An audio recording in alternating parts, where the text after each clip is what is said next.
السلام علیکم ورحمۃ اللہ وبرکاتہ۔ الحمد للہ رب العالمین والصلاة والسلام علی رسولہ الکریم وعلی آلہ وصحبہ اجمعین، اما بعد۔ عن ام المؤمنین عائشہ رضی اللہ عنہا قالت سمعت رسول اللہ صلی اللہ علیہ وسلم یستعیذ من فتنة المسیح الدجال فی صلاتہ، رواہ البخاری فی صحیحہ فی کتاب الاذان۔ معزز سامعین کرام، جیسا کہ اس سے پہلے جو درس فتنہ دجال کے بچاؤ کے طریقے کے تعلق سے ہم نے آپ کی خدمت میں پیش کیا تھا، اس میں یہ بتلایا تھا کہ نبی اکرم صلی اللہ علیہ وسلم کی تعلیمات کے مطابق دجال کے فتنے سے بچاؤ کے کئی طریقے ہیں، اور ان میں سے ایک ایک طریقے کو ہم مختلف درسوں میں آپ کی خدمت میں پیش کرنے والے ہیں۔ اس سے پہلے جو درس پیش کیا تھا اس میں ہم نے بتلایا تھا کہ نبی صلی اللہ علیہ وسلم نے دجال کے فتنے سے بچاؤ کے طریقے میں یہ کہا ہے کہ جب کسی کو یہ پتہ چل جائے کہ دجال ظاہر ہونے والا ہے یا ظاہر ہو چکا ہے تو وہ اس سے اوائڈ کرے، اس سے دور رہے، اس کے پاس نہ جائے، کیونکہ بہت سارے ایسے لوگ جو اپنے آپ کو مضبوط ایمان والا سمجھتے ہوں گے، لیکن دجال کے قریب جب وہ جائیں گے تو دجال جو شبہات جو فتنے لے کر کے آئے گا اس کا وہ شکار ہو جائیں گے اور دجال کے پیروکار بن جائیں گے۔ آج کے درس میں جو دوسرا طریقہ ہے ہم وہ آپ کو پیش کرنا چاہتے ہیں، آپ کے سامنے پیش کرنا چاہتے ہیں، آپ کو بتلانا چاہتے ہیں۔ دیکھیے، نبی اکرم صلی اللہ علیہ وسلم کی تعلیمات کے مطابق دجال سے بچنے کا دجال کے فتنے سے بچنے کا جو دوسرا طریقہ ہے وہ یہ کہ ہم میں سے ہر ایک مسلمان کو چاہیے کہ کثرت سے دجال کے فتنے سے اللہ تبارک و تعالیٰ کی پناہ طلب کرے، کیونکہ دوسرا کوئی نہیں بچا سکتا ہے۔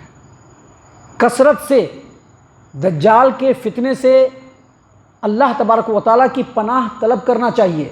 دیکھیے، اس سلسلے میں حدیث ہے، صحیح مسلم کتاب الجنت و صفت نعیمہا و آلہا، حدیث نمبر 2667، یعنی 2867، یعنی 2867 نمبر کی صحیح مسلم کی روایت۔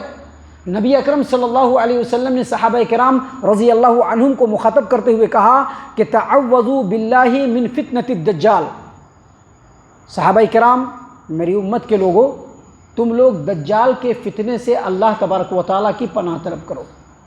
تو صحابہ کرام نے جواب میں کیا کہا؟ نعوذ باللہ من فتنة المسیح الدجال، ہم اللہ تبارک و تعالیٰ کی پناہ طلب کرتے ہیں دجال کے فتنے سے۔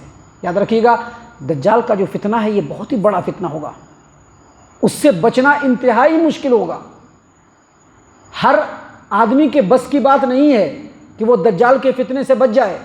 آج کل دیکھیے، ہمارے سماج و معاشرے کے اندر چھوٹی چھوٹی آزمائشیں ہوتی ہیں، لوگ جو ہے پھسل جاتے ہیں، لوگ بکھر جاتے ہیں، ہم لوگ بکھر جاتے ہیں۔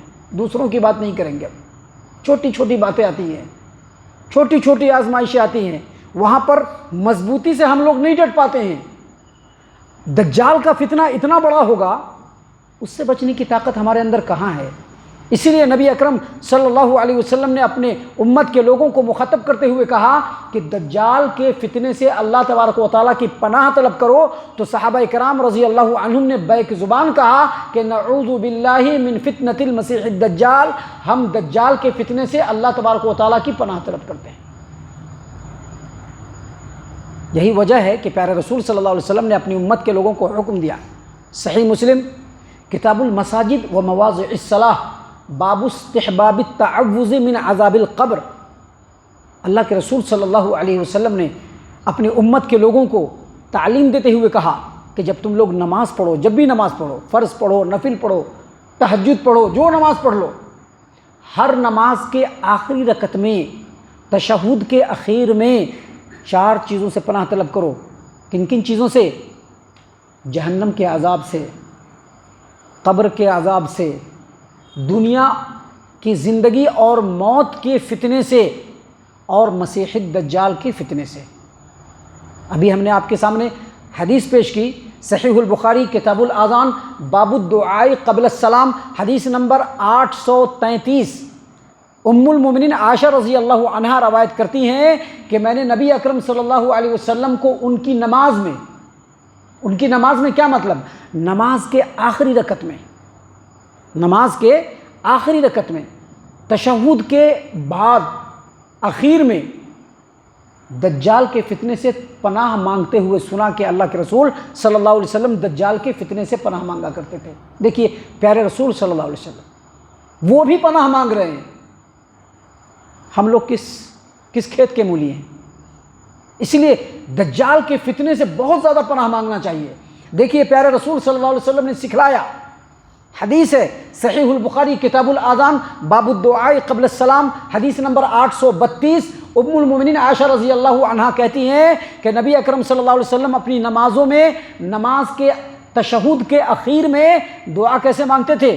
اللہم انی اعوذ بک من عذاب القبر، اللہم انی اعوذ بک من عذاب القبر واعوذ بک من فتنة المسیح الدجال واعوذ بک من فتنة المحیا والممات، اللہم انی اعوذ بک من المأثم والمغرم۔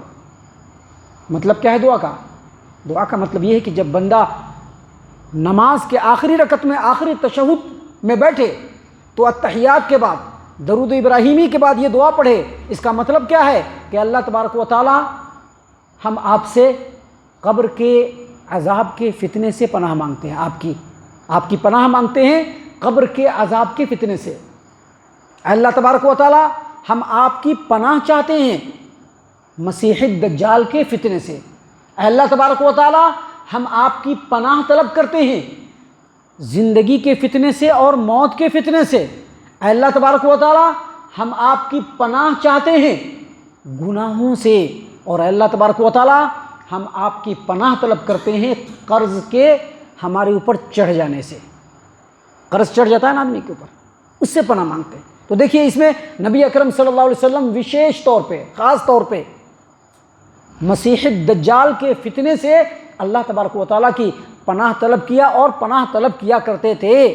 لہٰذا دجال کے فتنے سے بچنے کا جو دوسرا طریقہ ہے، اس کے فتنے سے بچاؤ کا جو دوسرا طریقہ ہے، ہم لوگوں کو دجال کے فتنے سے کثرت سے اللہ تبارک و تعالیٰ کی پناہ طلب کرنی چاہیے۔ انشاءاللہ اس کے بعد جو درس ہم آپ کی خدمت میں پیش کریں گے اس میں جو تیسرا طریقہ ہے وہ اللہ کے رسول صلی اللہ علیہ وسلم کی تعلیمات کی روشنی میں آپ کے سامنے اللہ کی توفیق سے پیش کریں گے۔ اللہ تعالیٰ سے دعا ہے کہ اللہ تعالیٰ ہم تمام کو دجال کے شر و فتنے سے محفوظ و مامون رکھے، آمین۔